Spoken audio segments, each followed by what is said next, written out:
Welcome to online class which is organized by Adarsh City Convent School Kakod and prepared by their honor Mr. Rajveer Singh ji. Today we will discuss about function of the cell wall. Last topic में हमने discuss किया था cell wall. Outer covering होती है cell wall, hard होती है and non living होती है प्लांट के लिए.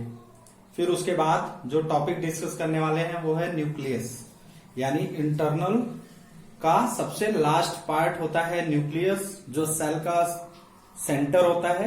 हेड ऑफ द सेल भी बोला जाता है इसे. क्वेश्चन में भी पूछते हैं वो which part of cell is called headquarter of the cell. तो न्यूक्लियस को बोला जाता है, केंद्रक को बोला जाता है headquarter of the cell. Let's be start here topic function of the cell wall. Cell wall पहले भी हम डिस्कस कर चुके हैं सेल वॉल के बारे में. तो सेल वॉल आउटर कवरिंग होती है, नॉन लिविंग होती है, प्रोटेक्ट करती है प्लांट को. किससे? Harmful environment, other exceptional activities. Then क्या काम करती है वो देखते हैं. तो प्रोटेक्ट तो करती है, दूसरे साथ ही साथ क्या देती है, उस प्लांट को, उस पेड़ पौधों को शेप देती है, आकार देती है कि किस टाइप से वो पेड़ ऊपर की तरफ जाएगा. दूसरी कंडीशन है कि it provide strength to the cell.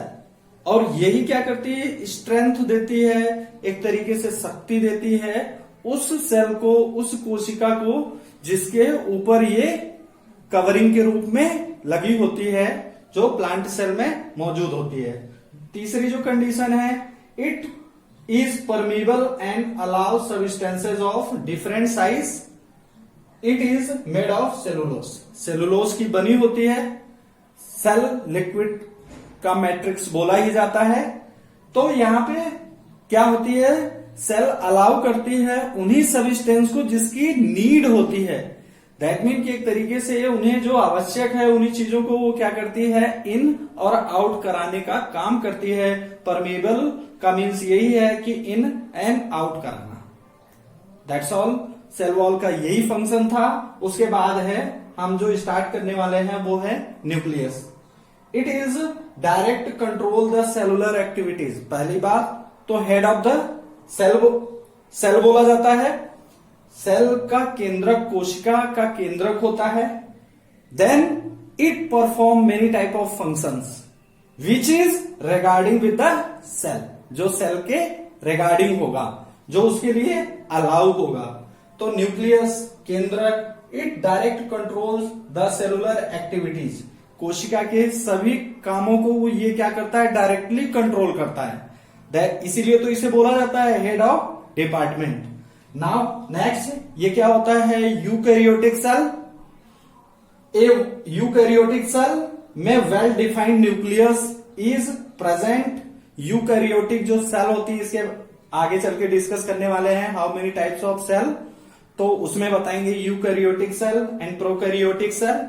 तो लेट्स, यहां पे क्या होता है, न्यूक्लियस वेल डिफाइंड होता है, बिल्कुल अच्छी तरीके से दिखता है. जब हम एक प्रॉपर स्लाइड बनाते हैं, माउंट करते हैं स्लाइड को, तो स्लाइड को हम क्या करते हैं, सैफरीन के सॉल्यूशन में या फिर आयोडीन के सॉल्यूशन में उसे क्या करें, 1 से 2 बूंद डाल करके उसके स्टेन करें. दैट मीन कि एक तरीके से स्टेन का मतलब क्या है, कलर मिलाना. बिना कलर के सेंटर हमें दिखेगा नहीं, जो न्यूक्लियस के नाम से जाना जाता है. तो जब हम उसे stand and mount properly to observe when put on microscope. जब माइक्रोस्कोप के अंदर हम उसको रख करके देखेंगे तब हमें क्या होगा, न्यूक्लियस दिखाई देगा. Next, present while in prokaryotic cell. इसके जस्ट अपोजिट होगा. जब वहां वेल डिफाइंड है तो प्रोकैरियोटिक सेल में क्या होता है, वेल डिफाइंड नहीं होता है, अनसेफ होता है, वेल डिफाइंड नहीं होता है. एकदम से ऑब्जर्व हम इसे नहीं कर सकते हैं. यहां पे सेल का एक छोटा सा डायग्राम बना के आपको दिखाया हूं कि न्यूक्लियस है ये, और इसके सराउंडिंग में ये इसकी न्यूक्लियर मेम्ब्रेन है. न्यूक्लियर मेम्ब्रेन बाउंड करती है न्यूक्लियस को. अब न्यूक्लियर मेम्ब्रेन में ही क्रोमेटिन और क्रोमोसोम प्रेजेंट होते हैं. इस बात को जान लीजिए कि हमेशा जो क्रोमेटिन होता है और जो क्रोमोसोम होते हैं वो कहाँ प्रेजेंट होते हैं? न्यूक्लियर मेम्ब्रेन इनसाइड, यानी के अंदर। अब आगे देखते हैं, it is double layered covering called nuclear member. Double layering यानी एक लेयर तो ये न्यूक्लियस की हो गई, ये न्यूक्लियस हो गया, और ये जो पॉइंटेड है, पॉइंट पॉइंट पॉइंट करके यहाँ पे सोन है, फॉर एग्जाम्पल के लिए दिखा रहा हूं कि यहाँ पे ये जो सोन है ये क्या है? डबल लेयर्ड कवरिंग है। तो इसी के अंदर क्या होंगे? क्रोमोसोम और क्रोमेटिन प्रेजेंट हो गए। आगे लिखा भी है, it has pores which regulate the movement of material. इसके अंदर क्या होते हैं? छोटे छोटे छिद्र होते हैं जो क्या होते हैं? मटेरियल्स को इन और आउट कराने का काम करते हैं नीडेड एंड सफिशिएंट कंडीशन में। Inside membrane it contain nucleolus. Inside membrane यानी मेम्ब्रेन के अंदर क्या कंटेन होता है? न्यूक्लियोल्स होते हैं, न्यूक्लियस के अंदर है, उसी के साथ ही इसका भी नाम है न्यूक्लियोल्स प्रेजेंट होता है, मेम्ब्रेन के इनसाइड में होता है। Then chromosome and chromatin materials inside membrane it contain nucleolus. Nucleolus होता है इसी के अंदर, और साथ ही साथ क्रोमोसोम और क्रोमेटिन प्रेजेंट होते हैं।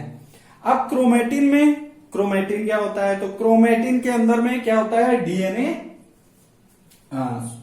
क्रोमेटिन जो आपका प्रेजेंट है उसके अंदर में डीएनए और प्रोटीन सिंथेसाइज होते हैं। प्रोटीन और एक तरीके से बोल दें कि क्या होता है, यहाँ पे प्रोटीन और डीएनए मॉलिक्यूल्स प्रेजेंट होते हैं या कंटेंट्स जुड़े होते हैं। क्रोमोसोम में आते हैं तो क्रोमोसोम क्या करता है? एक तरीके से जो लास्ट जनरेशन की प्रॉपर्टी है उसको क्या ले जाता है? आगे की तरफ लेके जाता है। दैट मीन कि जो प्रीवियस जनरेशन थी उसकी, अब जैसे बंदर की जनरेशन है तो जो नेक्स्ट जनरेशन होगी वो भी तो बंदर की ही है।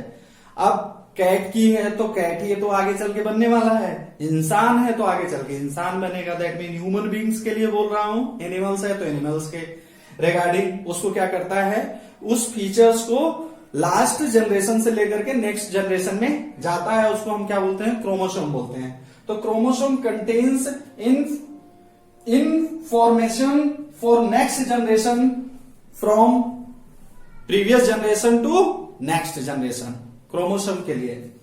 अब आते हैं types of cells. Types of cells में there are two types of cells. First one is prokaryotic and second one is eukaryotic. Prokaryotic cells क्या होते हैं? तो वेरी माइनट इन साइज, यानी देखने में बहुत छोटे होते हैं, minute in size. Nuclear region are not surrounded by nuclear membrane. दूसरी कंडीशन क्या है? प्रोकैरियोटिक सेल सराउंडेड नहीं होते हैं, इनमें किसी भी प्रकार का कोई मेम्ब्रेन प्रेजेंट नहीं होता है। यहां पे जो मैं बनाया हूं, यहां पे मैंने मेम्ब्रेन बनाई है। दैट मीन कि न्यूक्लियस जो होता है वो सराउंडेड होता है, बट प्रोकैरियोटिक सेल में किसी टाइप की कोई मेम्ब्रेन प्रेजेंट नहीं होती जो न्यूक्लियस को क्या करेगी? बाउंड करेगी। दूसरी चीज, न्यूक्लियस जो होता है वो वेल डिफाइंड भी नहीं होता है। ये आपका न्यूक्लियस एरिया है, न्यूक्लियस है तो वेल डिफाइंड नहीं है। यहां भी हो सकता है, इस टाइप से करके भी हो सकता है, ठीक है। सिंगल क्रोमोसोम प्रेजेंट, यहां पे जो मैं थोड़ा सा पॉइंट करके दिखाया हूं तो इसको मैं बोल रहा हूं सिंगल क्रोमोसोम प्रेजेंट। इसमें क्या होता है? एक ही क्रोमोसोम प्रेजेंट होता है जनरेशन को आगे बढ़ाने के लिए। जनरेशन को आगे बढ़ाने के लिए सिर्फ सिंगल क्रोमोसोम प्रेजेंट होता है। फॉर एग्जाम्पल, सबसे अच्छा इसका एग्जाम्पल है बैक्टीरिया। बैक्टीरिया क्या होते हैं? वो सिंगल क्रोमोसोम कंटेन्स होते हैं जो लास्ट जनरेशन से नेक्स्ट जनरेशन में क्या करते हैं? मूव आउट करते हैं। अब आते हैं eukaryotic cell, large in size and nucleus surrounded by nuclear membrane. That mean कि देखने में जो सेल के अंदर जो सेल है वो क्या होती है? साइज में बड़ी होती है। इसके अंदर जो न्यूक्लियस प्रेजेंट होता है वेल डिफाइंड होता है।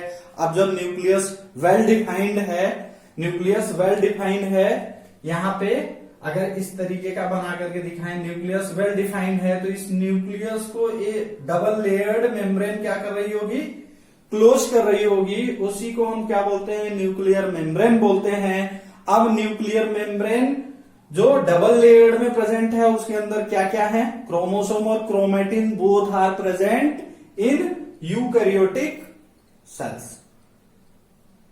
फॉर एग्जांपल्स में हम इसे बता सकते हैं, अब यहां पे लिखा है more than 1 chromosome are present, एक से ज्यादा क्रोमोसोम यहां प्रेजेंट होते हैं। अब फॉर एग्जांपल में अमीबा है, ह्यूमंस है, एनिमल्स है, प्लांट है, amoeba, humans, animals and plants. अगर अमीबा का ले, अमीबा को यहां पे बना के दिखाएं